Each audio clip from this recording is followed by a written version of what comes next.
Gautam Buddha story in Hindi. मौन रहने के फायदे। मौन रहने की शक्ति। Gautam Buddha story in Hindi. एक समय की बात है, एक गांव में गौतम बुद्ध का बहुत बड़ा आश्रम था।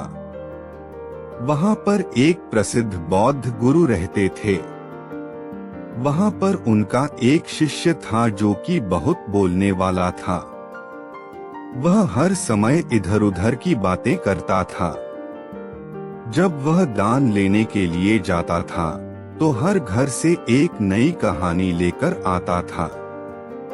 वो हर समय एक शिष्य की दूसरे शिष्य से बुराई और चुगली करता रहता था और दूसरों के सामने अच्छा बनने का प्रयास करता रहता था। खुद के मुंह से ही खुद की तारीफ करता रहता था और हमेशा ही खुद को गुरु के सामने सबसे बुद्धिमान और उत्तम साबित करने का प्रयास करता रहता था। वह खुद को सभी शिष्यों से अलग और श्रेष्ठ मानता था। उसका कहना था कि मैं एक अमीर घर का बालक हूँ। अगर मैं चाहता तो एक आरामदायक और सुविधाओं से भरा जीवन जी सकता था, लेकिन मैं वह सब छोड़कर यहाँ आया क्योंकि मुझे सत्य की खोज करनी है, खुद को जानना है, जीवन को जानना है। इसीलिए मेरा त्याग तुम सबसे बड़ा है।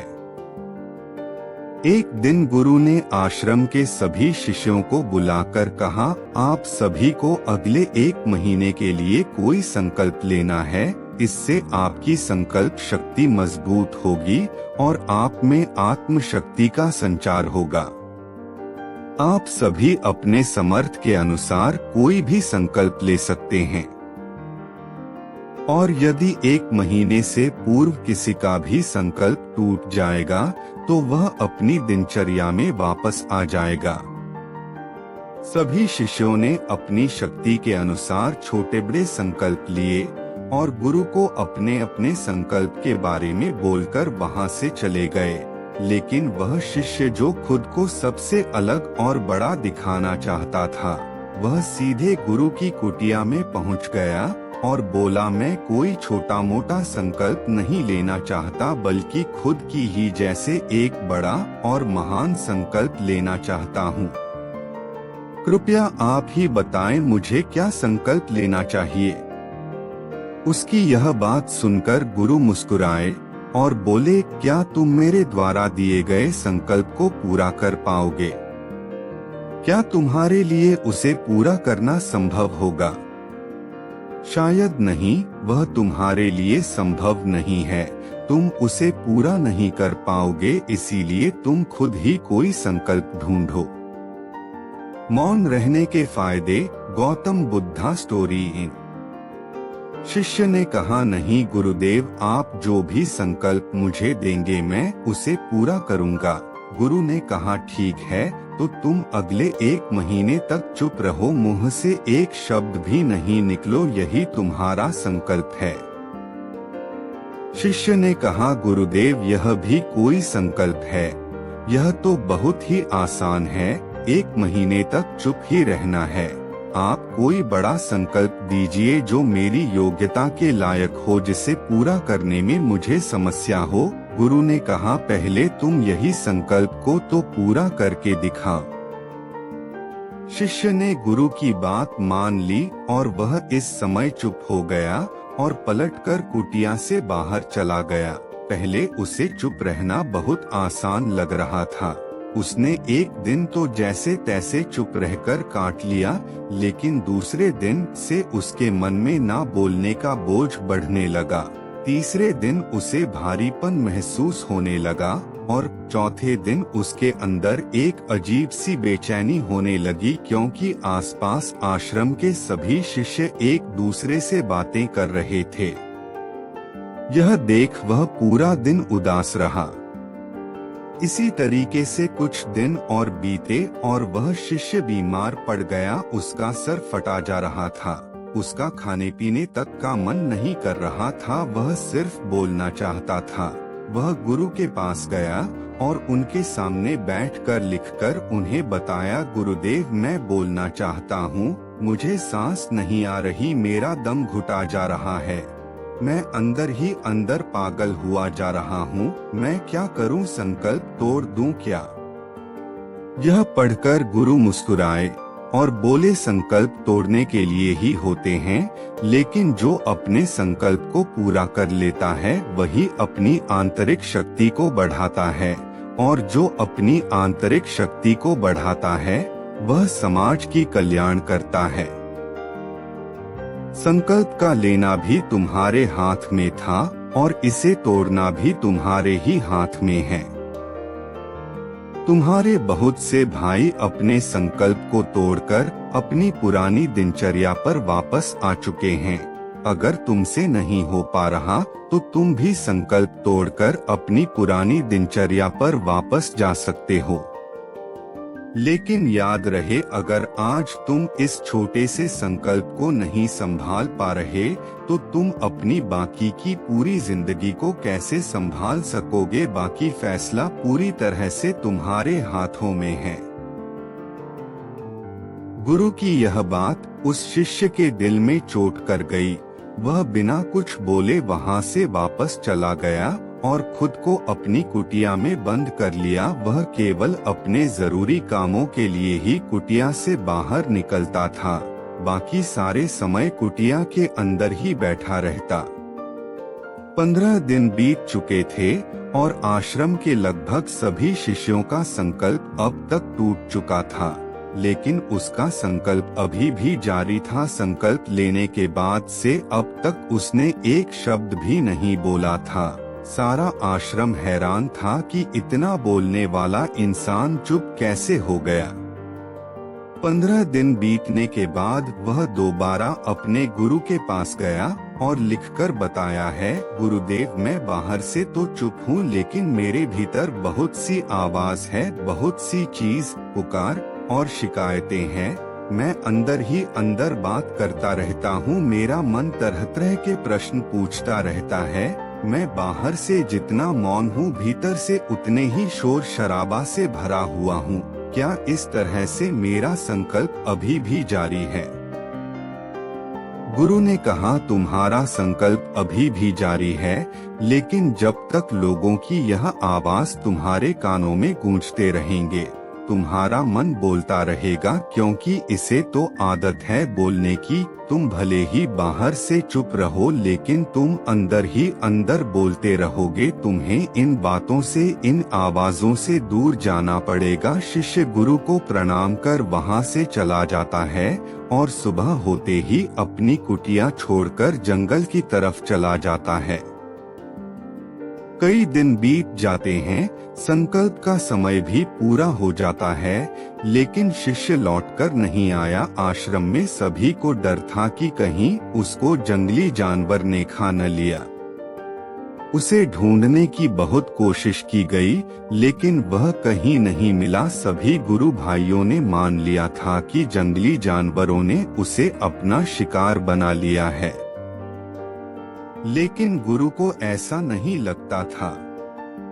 एक दिन आश्रम का एक अन्य शिष्य गुरु के पास आया और बोला, गुरुदेव, हमारे उस अधिक बोलने वाले भाई के साथ क्या हुआ होगा? क्या जानवर ने उसे मार दिया होगा? गुरु ने कहा, हो सकता है कि जानवरों ने उसे अपना शिकार बना लिया हो, लेकिन उसके न लौटने की एक दूसरी वजह भी हो सकती है। शायद उसे वह मिल गया है जिसके लिए वह गया था। फिर शिष्य ने पूछा, गुरुदेव, क्या ज्यादा बोलना इतना हानिकारक होता है? गुरु ने कहा, इंसान के जीवन के बहुत सारे दुखों में से एक दुख यह भी है कि वह कभी चुप नहीं रह सकता, हमेशा कुछ ना कुछ बोलता ही रहता है। सिर्फ हमारे बोलने के कारण हमारे आधे से ज्यादा दुख पैदा होते हैं। परिवार के अधिकतर झगड़ों की वजह हमारा बेमतलब बोलना ही होता है। हम में से कोई भी चुप नहीं रहना चाहता। हम बस सामने वाले को सुना देना चाहते हैं। जो भी हमारे मन में है सब निकालकर उसके मन में बैठा देना चाहते हैं। उसे समझा देना चाहते हैं कि देख, तू गलत है और मैं सही। और इस तरीके से सब एक दूसरे की सारी गलत बातों को ग्रहण कर रहे हैं। इस तरीके से सुनने और सुनाने का यह काम जिंदगी भर चलता रहता है। लेकिन इस नासमझी में हम अपना समय, अपना जीवन, अपनी समझ और सबसे महत्वपूर्ण वक्त को हम खो देते हैं। लेकिन इसके बदले हमें मिलता क्या है? कुछ नहीं, सब व्यर्थ और बर्बाद हो जाता है। इस पागलपन में हमने क्या खो दिया, इसका एहसास केवल कुछ ही लोगों को हो पता है। बाकी लोग जैसे उन्हें अपने आने का पता नहीं, वैसे ही उन्हें अपने जाने का भी पता नहीं चल पाता।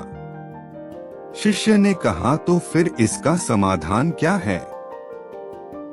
गुरु ने कहा, पूरी जागरूकता के साथ अपने विचारों को देखना ही एकमात्र तरीका है। सारी मानसिक समस्याओं का वर्तमान में रहकर चिंतन करना, पूरी जागरूकता के साथ अपना काम करना जिंदगी में चमत्कारिक बदलाव ला देता है। उसके बाद वह शिष्य गुरु से अपने प्रश्नों का उत्तर प्राप्त कर उनको प्रणाम करके वहां से चला गया। उस शिष्य को आश्रम छोड़कर गए हुए 3 महीने हो चुका था, लेकिन उसकी कोई खबर न थी। तब तो सभी गुरु भाइयों ने भी उसके वापस लौटने की उम्मीद छोड़ दी थी। लेकिन एक दिन वह आश्रम लौट आता है। उसे देखकर सभी के आश्चर्य और खुशी का ठिकाना न रहा। लेकिन अब वह वैसा नहीं था जैसा गया था। वह बिल्कुल बदल चुका था। वह कुछ और ही बनकर वापस आया था। उसके अंदर एक गजब का बदलाव महसूस किया जाता था।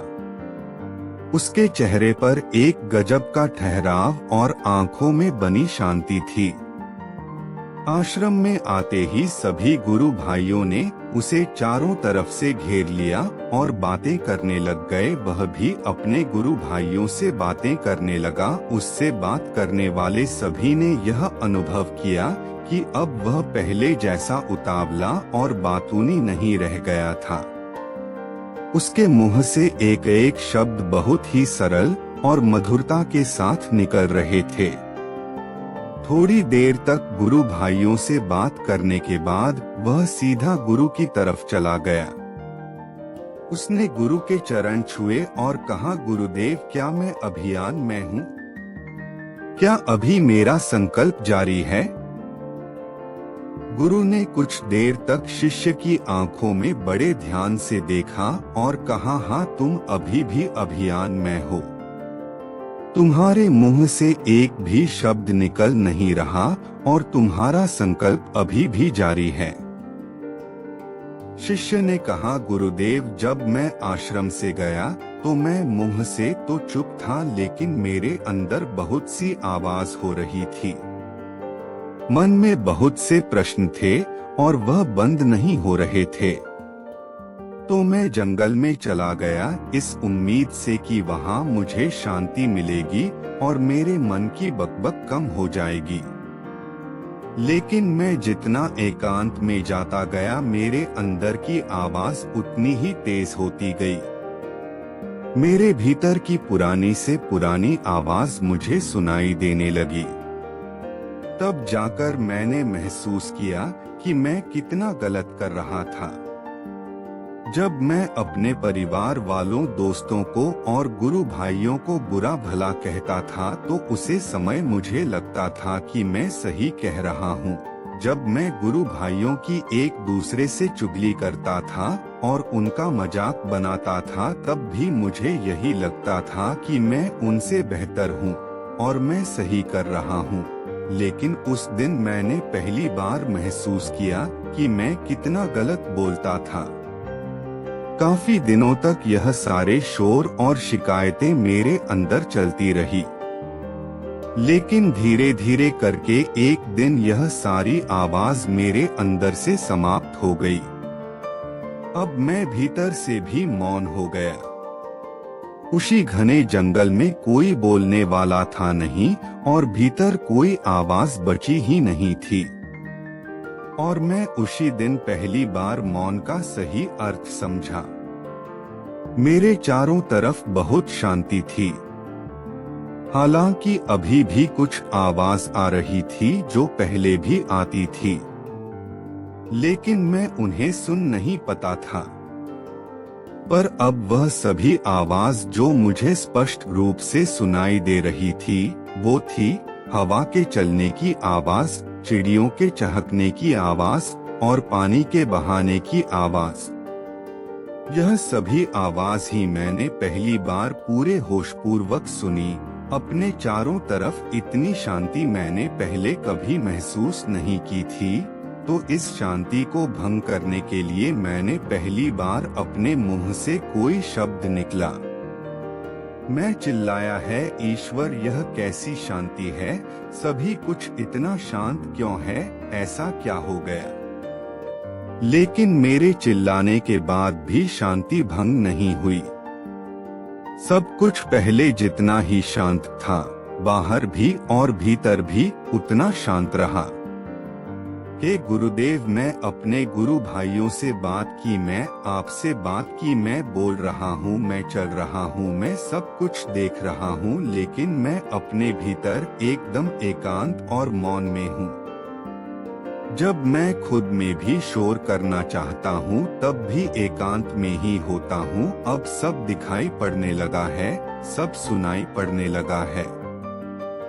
गुरु ने कहा, जब तक हम बाहर की तरफ बोलते रहेंगे भीतर अशांति ही रहेंगे, लेकिन जिस दिन हम भीतर की तरफ मुड़ जाएंगे तब हमारे मुंह से कुछ भी निकलेगा, हम शांति रहेंगे।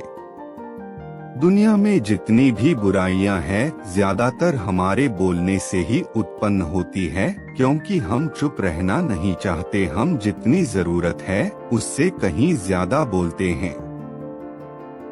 हम सामने वाले को सुनना नहीं चाहते, बल्कि उसकी बोलती बंद कर देना चाहते हैं। उसे समझा देना चाहते हैं कि मैं कौन हूँ, मैं क्या कर सकता हूँ। और यही हमारी जिंदगी का मकसद बनकर रह जाता है। हमारी सारी ऊर्जा व्यर्थ के बोलने में बर्बाद होती रहती है। ऐसे ही समझ में लोगों का जीवन दुखों से भर जाता है, जो हमेशा एक दूसरे से शिकायत में लगे रहते हैं, कभी एक दूसरे को सुनना नहीं चाहते, समझना नहीं चाहते हैं। और चुप रहना तो उन्होंने कभी सीखा ही नहीं, क्योंकि चुप रहना उन्हें छोटा महसूस करवाता है। दुनिया की सभी लड़ाइयां का कारण हमारा बोलना ही है। इसलिए हमें सिर्फ उतना ही बोलना चाहिए जितना जरूरी हो, क्योंकि व्यर्थ का बोलना ऊर्जा को नष्ट करना है। और यह बोलना ही हमें कभी अपने भीतर की ओर लौटने नहीं देता है, क्योंकि यह हमें बाहर की ओर खींच कर रखता है। और बाहर है ही क्या इस संसार के अलावा। लेकिन अगर अपने भीतर के संसार की ओर मोड़ना है तो इस मुंह को बंद ही रखना चाहिए। इसीलिए जितने भी बुद्ध हुए, आत्मज्ञानी हुए, वह सभी एकांत की ओर भागे, ताकि उन्हें ज्यादा ना बोलना पड़े, ज्यादा सुनाना पड़े। वह एकांत में रहे और शांत रहे, इसीलिए आसानी से भीतर की यात्रा कर पाए। लेकिन अगर कोई चाहे तो इस संसार में रहकर भी एकांत में रह सकता है, शांत रह सकता है। लेकिन इसके लिए उन्हें अपनी ऊर्जा बचाने होगी, जिसे वह अब तक अपने व्यर्थ के शब्दों में बर्बाद कर रहे थे। इस कहानी की सीख यही है कि व्यर्थ का बोलना ऊर्जा को नष्ट करना है, और यह बोलना ही हमें कभी अपने भीतर की ओर लौटने नहीं देता, क्योंकि यह हमें बाहर की ओर झुकाए रखता है। और जिन्हें भीतर की यात्रा करनी है, उन्हें अपने मुंह को बंद ही रखना चाहिए।